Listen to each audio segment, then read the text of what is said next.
Hello everyone, welcome back to my YouTube channel Study in Bengali. WBCS preliminary এক্সামকে target করে আমাদের যে mock টেস্টের আয়োজনটা করা হচ্ছিল জিকের ওপর, আজকে তার মক টেস্ট নাম্বার 14। তাহলে চলো কথা না বাড়িয়ে শুরু করি। দেখো আজকের প্রথম প্রশ্ন কি বলেছে, ভারতের জাতীয় আয় যেটাকে আমরা ন্যাশনাল ইনকাম বলি, পরিমাপের ক্ষেত্রে কোন সংস্থাটি প্রধান ভূমিকা পালন করে? নীতি আয়োগ, ভারতীয় রিজার্ভ ব্যাঙ্ক, কেন্দ্রীয় পরিসংখ্যান কার্যালয় যেটাকে আমরা NSO বলে থাকি, আর হচ্ছে অর্থ কমিশন। তো সঠিক অ্যান্সার কী হবে? সঠিক অ্যান্সার কিন্তু হবে কেন্দ্রীয় পরিসংখ্যান কার্যালয় বা NSO। এটাই কিন্তু ভারতের জাতীয় আয় ন্যাশনাল ইনকামকে ক্যালকুলেট করে। পরবর্তী প্রশ্ন দেখব কি বলেছে, আজকে 2 নম্বর প্রশ্ন, যে ইলবার্ট বিল বিতর্ক কোন ভাইসরয়ের শাসনকালে হয়েছিল? Lord Liton, Lord Ripon, Lord Curzon নাকি ডাফরিন? তো সঠিক অ্যান্সার কী হবে এটার? সঠিক অ্যান্সার কিন্তু হচ্ছে লর্ড রিপন। ঠিক আছে, লর্ড রিপনের সময় কিন্তু এই যে ইলবার্ট বিল বিতর্ক এটা কিন্তু হয়েছিল মূলত কত সালে? এটা কিন্তু 1882-83 সালে এই ইলবার্ট বিল বিতর্ক কিন্তু তৈরি হয়েছিল। আচ্ছা, লর্ড রিপন সম্পর্কে আর একটা জিনিস আমাদেরকে মনে রাখতে হবে, সেটা হচ্ছে লোকাল সেলফ গভর্নমেন্ট, অর্থাৎ আজকের দিনে যেটাকে আমরা পঞ্চায়েতি রাজ বলি, সেটার জনক কিন্তু লর্ড রিপনকেই বলা হয়। ঠিক আছে। আচ্ছা, লর্ড রিপন আর একটা জিনিসও করেছিল, সেটা হচ্ছে ভার্নাকুলার যে প্রেস অ্যাক্ট ছিল, ঠিক আছে, ভার্নাকুলার যে প্রেস অ্যাক্ট ছিল এটাকে কিন্তু ইনি তুলে দিয়েছিলেন। পরবর্তী প্রশ্ন দেখব কি বলেছে, দেখো আজকে 3 নম্বর প্রশ্ন, যে রক্তের কোন উপাদানটি রক্ততঞ্চনে বা কেটে যাওয়া স্থান থেকে রক্ত পড়া বন্ধ করতে সাহায্য করে? এক কথায় ব্লাড ক্লটিংয়ে কোনটা সাহায্য করে বা রক্ত জমাট বাঁধতে কোনটা সাহায্য করে? এরিথ্রোসাইট, অনুচক্রিকা বা থ্রম্বোসাইট, মোনোসাইট এবং লিম্ফোসাইট। তো সঠিক অ্যান্সারটা কী হবে? সঠিক অ্যান্সার কিন্তু হচ্ছে অনুচক্রিকা। অনেক সময় কিন্তু পরীক্ষার অপশানগুলোকে ট্রিকি করার জন্য তোমাদের অনুচক্রিকার পরিবর্তে কিন্তু দিয়ে দেবে কি, এই যে থ্রম্বোসাইটটা দিয়ে দেবে। ওই কারণের জন্য কিন্তু তোমাদেরকে জানতে হবে যে অনুচক্রিকাকেই কী বলে? অনুচক্রিকাকে কিন্তু থ্রম্বোসাইট বলে। এক্ষেত্রে কিন্তু আর একটা ভিটামিনও খুব গুরুত্বপূর্ণ ভূমিকা পালন করে, সেটা কিন্তু হচ্ছে ভিটামিন কে। পরবর্তী প্রশ্ন দেখব কি বলেছে, আজকে 4 নম্বর প্রশ্ন, পশ্চিমবঙ্গের বরাকর ও কোন নদীর জলকে নিয়ন্ত্রণ করার জন্য তিলপাড়া ব্যারেজ কোন নদীর ওপর নির্মিত হয়েছে? ঠিক আছে, কোনার নদী। পশ্চিমবঙ্গের বরাকর ও কোনার নদীর জলকে নিয়ন্ত্রণ করার জন্য তিলপাড়া ব্যারেজ কোন নদীর ওপর নির্মিত হয়েছে? দামোদর নদী, রূপনারায়ণ, ময়ূরাক্ষী নাকি অজয়? তো সঠিক অ্যান্সার কী হবে? এটা আশা করি প্রত্যেকেই পারবে, যে তিলপাড়া ব্যারেজ আছে। ঠিক আছে, যে তিলপাড়া ব্যারেজ এটা কোথায় আছে? এটা কিন্তু যে ময়ূরাক্ষী নদী, সেই ময়ূরাক্ষী নদীর ওপর আছে। এবার তোমাদের জন্য একটা HW থাকছে, যে এই ব্যারেজটা কোন জেলায় অবস্থিত পশ্চিমবঙ্গের, সেটা কিন্তু তোমরা আমাকে কমেন্টে জানাবে। পরবর্তী প্রশ্ন দেখব কি বলেছে, আজকের 5 নম্বর প্রশ্ন, ভারতীয় সংবিধানের অভিভাবক সুপ্রিম কোর্ট কোন এখতিয়ারের অধীনে রাষ্ট্রপতির পাঠানো আইনি প্রশ্নের ব্যাখ্যা দেয়? ঠিক আছে, মূল এখতিয়ার, তারপরে হচ্ছে আপিল এখতিয়ার, পরামর্শদানকারী এখতিয়ার নাকি হচ্ছে লেখ এখতিয়ার? তো সঠিক অ্যান্সার কী হবে? সঠিক অ্যান্সার কিন্তু হচ্ছে অপশান সি, যে পরামর্শ এখতিয়ার আছে। দেখো এখানে অপশান সিটা কিন্তু সঠিক অ্যান্সার হয়ে যাবে। পরামর্শদানকারী যে এখতিয়ার, এইটার মাধ্যমে কিন্তু সুপ্রিম কোর্টের অধীনে রাষ্ট্রপতিকে পাঠানো আইনি প্রশ্নের ব্যাখ্যা দেওয়া হয়ে থাকে। দেখো আমি তোমাদের সব রকম টপিক এখানে কভার করার চেষ্টা করেছি, যেরকমটা কিন্তু পিএসসি তার পরীক্ষাতে করে থাকে। এখানে কিন্তু আমি history, geography, static GK, West Bengal related GK, science, অর্থনীতি, ইকোনমিক্স, ঠিক আছে, সব রকম কিন্তু এখানে অ্যাসেম্বল করে দিয়েছি, যাতে তোমাদের পরীক্ষার জন্য সব রকম দিক থেকে সুবিধা হয় আর কোনো রকমভাবে তোমাদের ফ্ল্যাকচুয়েট না হতে হয়। এইরকম কোশ্চেনই কিন্তু তোমরা দেখতে পাবে। কোশ্চেনের স্ট্যান্ডার্ড আমি আগেই বলে দিয়েছিলাম, যে এইবার থেকে কিন্তু কোশ্চেনের যে স্ট্যান্ডার্ড থাকবে সেটা কিন্তু আস্তে আস্তে ইনক্রিজ হবে। পরীক্ষাতেও কিন্তু তোমরা যদি প্রিভিয়াস ইয়ার দেখো বা তোমরা যখন পরীক্ষা দেবে তখনও কিন্তু তোমরা দেখতে পাবে এইরকম লেন্দি টাইপ অফ কোশ্চেন আর কনসেপচুয়াল ডেপথ কোশ্চেন কিন্তু তোমাদের পরীক্ষায় আসবে। দেখো পরের কোশ্চেন দেখি কি বলেছে, আজকে 6 নম্বর প্রশ্ন, যে দিল্লির কোন সুলতান নিজেকে জিল-ই-ইলাহি বা ঈশ্বরের ছায়া বলে ঘোষণা করেছিলেন? ইলতুৎমিশ, গিয়াসউদ্দিন বলবন, আলাউদ্দিন খলজি নাকি ফিরোজ শাহী তুগলক? তো সঠিক অ্যান্সার কিন্তু হচ্ছে গিয়াসউদ্দিন বলবন। পরবর্তী প্রশ্ন দেখব কি বলেছে, দেখো পরবর্তী প্রশ্ন আজকে 7 নম্বর প্রশ্ন, যে একটি দর্পণের সামনে দাঁড়িয়ে যদি দেখা যায় যে প্রতিবিম্বটি সোজা কিন্তু আকারে বস্তুর থেকে ছোট, তবে দর্পণটি কী প্রকৃতির? এটা কিন্তু সায়েন্সের থেকে একটা কোশ্চেন। তো সঠিক অ্যান্সার কিন্তু হচ্ছে উত্তল দর্পণ। ঠিক আছে, এটা কিন্তু তোমাদের যারা যারা আমার সাথে রেলের গ্রুপ ডির ক্লাসগুলো করো তাদের কাছে কিন্তু এই কোশ্চেনটা খুবই সোজা হয়ে যাবে। আমরা জানি যে কোন ধরনের দর্পণে বস্তুর আকারের থেকে ছোট ইমেজ তৈরি হয়, সেটা কিন্তু হচ্ছে উত্তল দর্পণ। আর অবতল দর্পণে কিন্তু বড় হয় এবং সমতল দর্পণে কিন্তু সমান সমান হয়, ঠিক আছে। এই কারণে দেখবে গাড়ির পেছন দিকে দেখার জন্য যে আয়নাটা থাকে সেটা কিন্তু উত্তল হয়ে থাকে বা কনভেক্স হয়ে থাকে, যাতে পেছনের সমস্ত দৃশ্যটা আমরা একটা ছোট্ট স্পেসের মধ্যে দেখতে পাই। পরবর্তী প্রশ্ন দেখব কি বলেছে আজকের 8তম প্রশ্ন, যে ভারতীয় সংবিধানে বর্ণিত মৌলিক কর্তব্য কোন দেশের সংবিধান থেকে গ্রহণ করা হয়েছে। তো মৌলিক কর্তব্য, যেটাকে আমরা ফান্ডামেন্টাল ডিউটিস বলে থাকি, এটা আমরা কোন দেশের সংবিধান থেকে নিয়েছি? এটা কিন্তু ইউএসএসআর, তৎকালীন যে সোভিয়েত ইউনিয়ন, সেখান থেকে কিন্তু আমরা গ্রহণ করেছি। আর মৌলিক কর্তব্য ভারতীয় সংবিধানের যে পার্ট 4A এইখানে কিন্তু অবস্থিত। আর এই যে মৌলিক কর্তব্য কিন্তু বর্তমানে 11টা আছে। সর্বশেষ মৌলিক কর্তব্য কিন্তু শিক্ষার অধিকার সংক্রান্ত যে মৌলিক কর্তব্য আছে সেটা।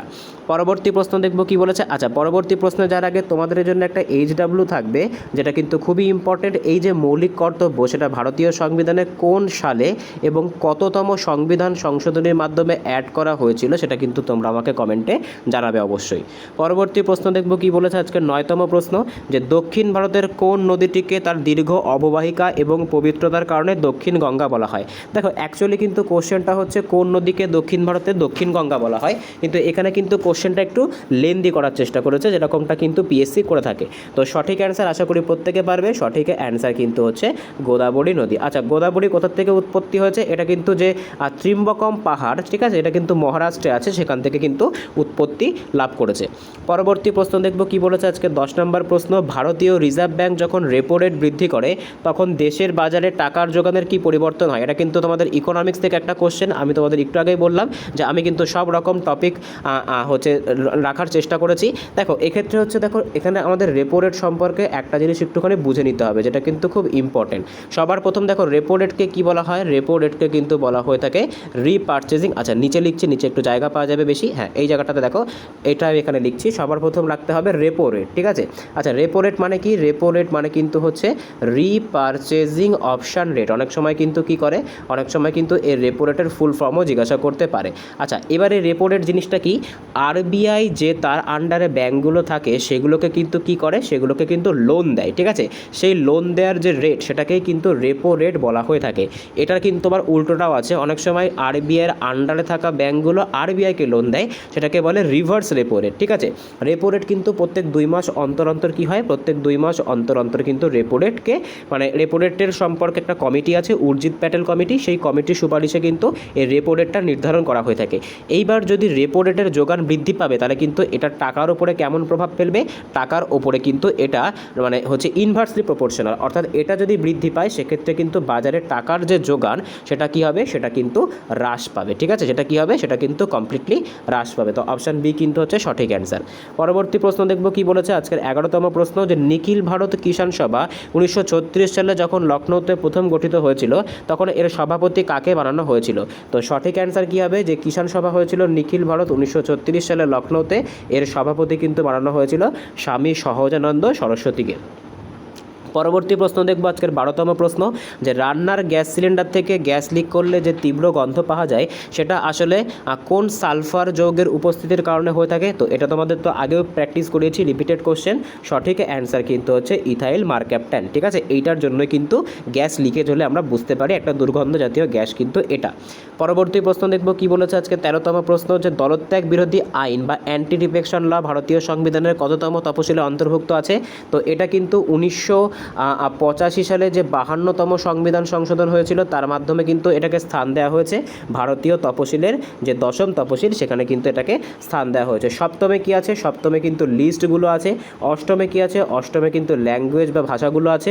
নবমে কি আছে? নবমে কিন্তু যে ভূমি সংস্কার আছে সেই ভূমি সংস্কারের ব্যাপারে উল্লেখ করা আছে। পরবর্তী প্রশ্ন দেখব কি বলেছে আজকে 14তম প্রশ্ন, যে ছোটনাগপুর মালভূমির সর্বোচ্চ পাহাড় কোনটা? তো সঠিক অ্যান্সার কী হবে? সঠিক অ্যান্সার কিন্তু হচ্ছে পরেশনাথ পাহাড়। আচ্ছা, গোর্গাবুরু কোথাকার? গোর্গাবুরু কিন্তু হচ্ছে যে অযোধ্যা পাহাড়, পুরুলিয়ার অযোধ্যা পাহাড়ের সর্বোচ্চ শৃঙ্গ। শুশুনিয়া পাহাড় কোথায় আছে আর বিহারীনাথ পাহাড় কোথায় আছে? এটা কিন্তু তোমাদের জন্য HW থাকলো ওয়েস্ট বেঙ্গলের ভূপ্রকৃতি থেকে। এটা কিন্তু অবশ্যই তোমরা কমেন্টে জানাবে। পরবর্তী প্রশ্ন দেখব কি বলেছে, দেখো পরবর্তী প্রশ্ন, যে ভারতীয় জীবন বীমা নিগম বা LIC কত সালে জাতীয়করণ করা হয়েছিল? তো দেখো, LIC আমরা প্রত্যেকেই কিন্তু LIC সম্পর্কে অবগত আছে, প্রত্যেকের ফ্যামিলিতেই কিন্তু মোটামুটি আমরা যদি দেখি তাহলে সবার কারো না কারো কিন্তু এলআইসি সম্পর্কে বা এলআইসির কিন্তু বিমা করা আছে। তো এটাকে কিন্তু ন্যাশনালাইজ করা হয়েছিল 1956 সালে। ঠিক আছে, পরবর্তী প্রশ্ন দেখব কি বলেছে আজকে 16তম প্রশ্ন, যে বুদ্ধচরিত নামক বিখ্যাত বৌদ্ধ গ্রন্থটি কার দ্বারা রচনা করা হয়েছিল? তো সঠিক অ্যান্সার কিন্তু হচ্ছে এইটা কিন্তু অশ্বঘোষ দ্বারা রচনা করা হয়েছিল। ঠিক আছে, এখানে দেখো নাগার্জুন আছে, নাগার্জুন কে লিখেছিল?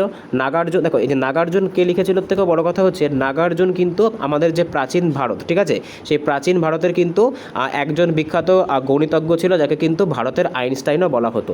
এবার দেখো এখানে বসুমিত্র আছে, মনে রাখতে হবে অশ্বঘোষ কিন্তু কনিষ্কের সময় ছিল, আর এই অশ্বঘোষ কিন্তু বিহারের বাসিন্দা ছিল। বিহার থেকে কি করা হয়েছিল? বিহার থেকে কিন্তু তাকে নিয়ে যাওয়া হয়েছিল কাশ্মীরে। ঠিক আছে, আর যে চতুর্থ যে বৌদ্ধ সংগীতি হয়েছিল সেখানে কিন্তু যে অধ্যক্ষ ছিল, ঠিক আছে, অধ্যক্ষ কিন্তু ছিল বসুমিত্র, আর একমাত্র বৌদ্ধ সংগীতি যেখানে কিন্তু একজন উপাধ্যক্ষ ছিল, আর তাকে কিন্তু বানানো হয়েছিল অশ্বঘোষকে। আর এটা কিন্তু হচ্ছে চতুর্থ বৌদ্ধ সংগীতি, যেটা হচ্ছে কনিষ্কের সময় হয়েছিল। পরবর্তী প্রশ্ন দেখব কি বলেছে আজকে 17তম প্রশ্ন, যে সাবান বা ডিটারজেন্টে জলের উপরিপৃষ্ঠ যোগ করলে জলের পৃষ্ঠটানের কি পরিবর্তন হবে? পৃষ্ঠটান বৃদ্ধি পাবে, হ্রাস পাবে, নাকি পৃষ্ঠটান একই থাকবে, নাকি হচ্ছে জল ফুটতে শুরু করবে? তো সঠিক অ্যান্সার কিন্তু হচ্ছে পৃষ্ঠটান বা সারফেস টেনশন হ্রাস পাবে। পরবর্তী প্রশ্ন দেখব কি বলেছে, দেখো আজকের 18তম প্রশ্ন, যে পঞ্চায়েতি রাজ ব্যবস্থার ত্রিস্তর কাঠামোর মধ্যবর্তী স্তরটার নাম কি? তো দেখো আমাদের যে ত্রিস্তরীয় পঞ্চায়েতি রাজ ব্যবস্থা আছে তার একদম নিচের স্তরটা কি? তার একদম নিচের স্তরটা কিন্তু হচ্ছে গ্রাম পঞ্চায়েত। মাঝেরটাকে কি বলা হয়? মাঝেরটাকে কিন্তু বলা হয়ে থাকে পঞ্চায়েত সমিতি। আর যেটা একদম টপে আছে সেটাকে কি বলা হয়? সেটাকে কিন্তু বলা হয় জেলা পরিষদ। প্রত্যেকটা জেলায় একটা করে জেলা পরিষদ থাকে। তো সঠিক অ্যান্সার কিন্তু হবে পঞ্চায়েত সমিতি। পরবর্তী প্রশ্ন দেখব কি বলেছে, যে পশ্চিমবঙ্গের কোন নদীটিকে মালভূমি অঞ্চলের মৃত্তিকা ক্ষয় বা রাঢ় অঞ্চলের ক্ষয় প্রবণতার জন্য দুঃখের নদী বলা হয়, যা বর্তমানে দামোদর উপত্যকা পরিকল্পনার মাধ্যমে নিয়ন্ত্রিত? দেখো কত সুন্দর এই কোশ্চেনটা, এই কোশ্চেনটার লেভেলটা দেখো, শুধুমাত্র কোশ্চেনটাকে কীরকমভাবে ট্রিকি করা হয়েছে। জেনারেলি কিন্তু কোশ্চেনটা হচ্ছে এইটুকানি, যে বাংলার দুঃখ বা দুঃখের নদী কাকে বলা হয়, কিন্তু সেটাকে এত সুন্দর করে সাজানো হয়েছে যাতে প্রত্যেককে কোশ্চেনটা পড়তে সময় বেশি লাগে। তো যারা আমার সাথে এই ক্লাসগুলো কন্টিনিউ করছো তাদের কাছে কিন্তু এই কোশ্চেনগুলো খুবই ইজি হয়ে থাকবে। তো সঠিক অ্যান্সার কিন্তু হচ্ছে দামোদর। ঠিক আছে, এটাকে কোন প্ল্যানের দ্বারা পরিকল্পনা করা হয়? ডিভিসি বা দামোদর ভ্যালি কর্পোরেশন। পরবর্তী প্রশ্ন দেখব কি বলেছে, যে ভারতের কর ব্যবস্থা করের অভিঘাত বা ইম্প্যাক্ট অফ ট্যাক্স এবং যে করের আপাতন, যেটাকে আমরা ইনসিডেন্টস অফ ট্যাক্স বলে থাকি, যদি একই ব্যক্তির ওপরে পড়ে তখন কি হবে? তখন সেটাকে কি বলা হয়? তখন কিন্তু সেটাকে বলা হয় প্রত্যক্ষ কর। এখানে অপশানটা কিন্তু একটু টাইপিং মিস্টেক হয়েছে, এখানে আমি লিখে দিচ্ছি, এটা কিন্তু বলা হয় প্রত্যক্ষ কর। প্রত্যক্ষ কর কোনটা? প্রত্যক্ষ কর কিন্তু হচ্ছে ইনকাম ট্যাক্স, ঠিক আছে, যেটা আমাদের ইনকামের থেকে ট্যাক্স দিতে হয়। আর পরোক্ষ কর কোনটা? পরোক্ষ কর কিন্তু হচ্ছে জিএসটি। পরবর্তী প্রশ্ন দেখব কি বলেছে, যে মহাত্মা গান্ধীর নেতৃত্বে পরিচালিত প্রথম সর্বভারতীয় গণ আন্দোলন কোনটা ছিল? তো সঠিক অ্যান্সার কিন্তু হচ্ছে বিহারের যে চম্পারণে আন্দোলনটা হয়েছিল, চম্পারণ সত্যাগ্রহ 1917 সালে, সেটা কিন্তু গান্ধীজির নেতৃত্বে প্রথম জন আন্দোলন, আর গান্ধীজির নেতৃত্বে তৈরি হওয়া প্রথম সত্যাগ্রহ আন্দোলনও কিন্তু এটা আমরা বলতে পারি।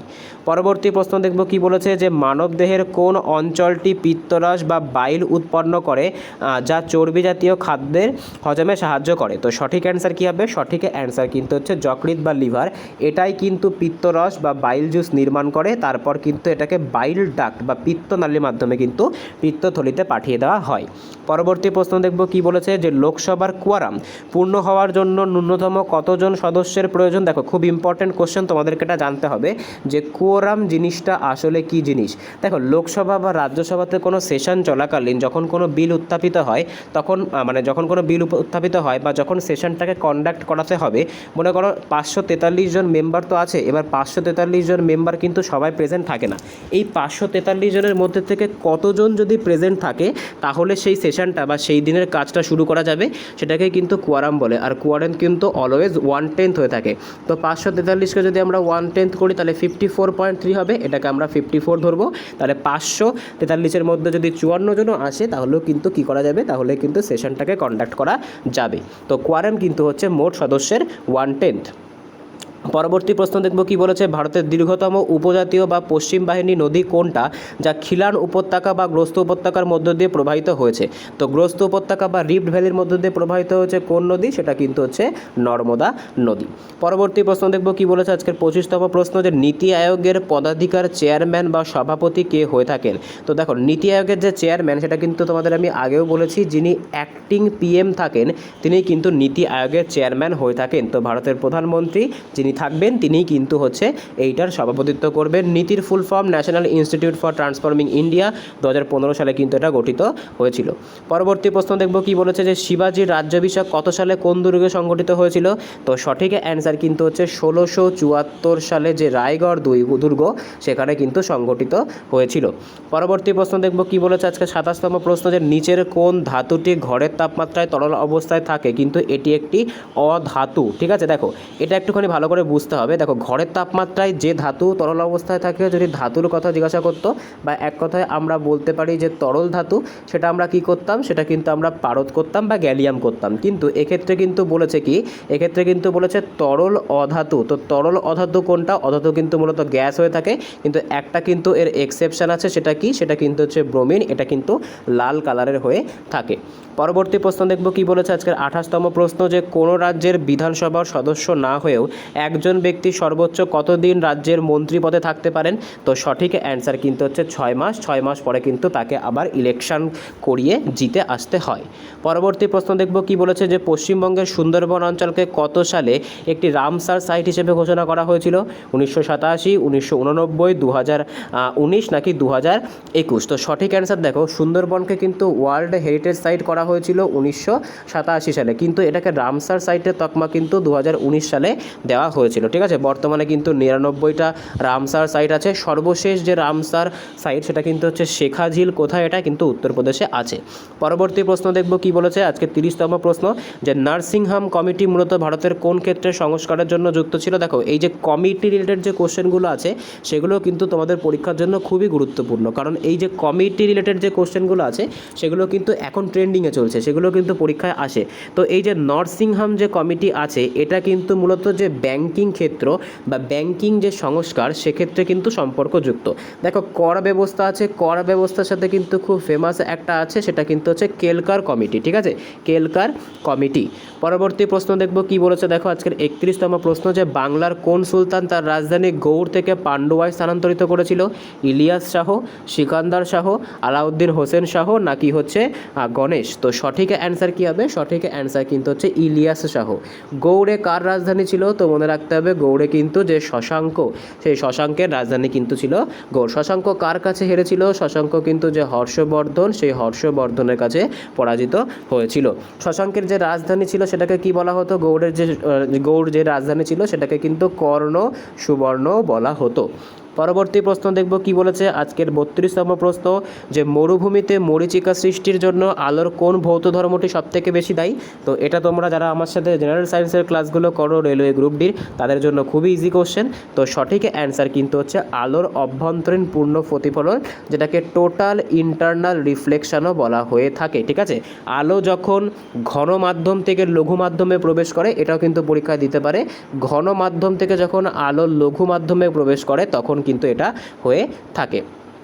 পরবর্তী প্রশ্ন দেখব কি বলেছে, আজকে 33তম প্রশ্ন, ভারতের প্রথম জাতীয় জরুরি অবস্থা বা ন্যাশনাল এমার্জেন্সি কত সালে চালু করা হয়েছিল? তো সঠিক অ্যান্সার কী হবে এটার? দেখো, এখানে আমি ন্যাশনাল এমার্জেন্সি সম্পর্কে একটা জিনিস লিখছি যেটা কিন্তু তোমাদের পরীক্ষার জন্য ইম্পর্টেন্ট। তো একটা কি লিখলাম? এটা কিন্তু হচ্ছে ন্যাশনাল এমার্জেন্সি। তো ন্যাশনাল এমার্জেন্সি দেখো, এর যে সংবিধান যে বিধান সেটা কোথায় আছে? সেটা কিন্তু যে 352 নম্বর ধারা সেখানে কিন্তু আছে। 356তে কী আছে? 356তে কিন্তু যে রাষ্ট্রপতি শাসন বা যেটাকে আমরা বলে থাকি যে রাজ্যের যে জরুরি অবস্থা সেটার কথা আছে। আর 360 কিন্তু কি আছে? 360 কিন্তু যে ফিনান্সিয়াল এমার্জেন্সি সেটা আছে। এখনও পর্যন্ত কিন্তু এমার্জেন্সি মোট 3বার লাগানো হয়েছে, কিন্তু এই ফিনান্সিয়াল এমার্জেন্সি কিন্তু একবারও লাগানো হয়নি। তো দেখো, প্রথম যখন চালু করা হয়েছিল এই এমার্জেন্সি সেটা কিন্তু হচ্ছে 1962 সালে, যখন ইন্দো চায়না ওয়ারটা হয়েছিল।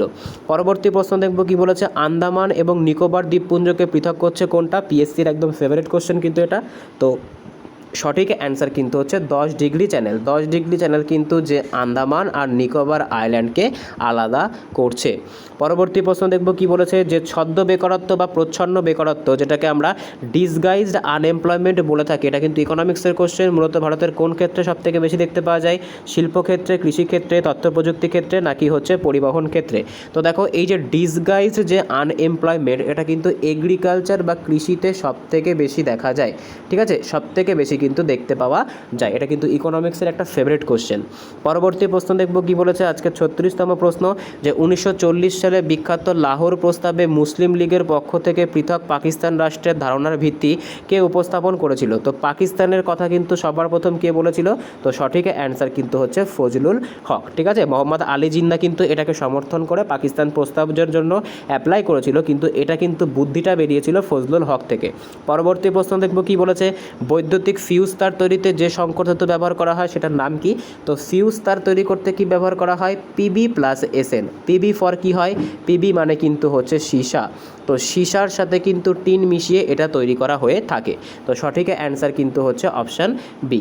পরবর্তী প্রশ্ন দেখব কি বলেছে, আজকের 38তম প্রশ্ন, যে ভারতীয় সংবিধানের কত নম্বর ধারা অনুযায়ী রাষ্ট্রপতি কি করতে পারে? আর্থিক জরুরি অবস্থা বা ফিনান্সিয়াল এমার্জেন্সি জারি করতে পারে। তো এটা কিন্তু তোমাদের জন্য HW থাকছে, একটু আগেই কিন্তু তোমাদেরকে এটা আমি বলে দিয়েছি। এই 368 নম্বর ধারাটা সম্পর্কে তোমাদেরকে একটুখানি বলে দিই।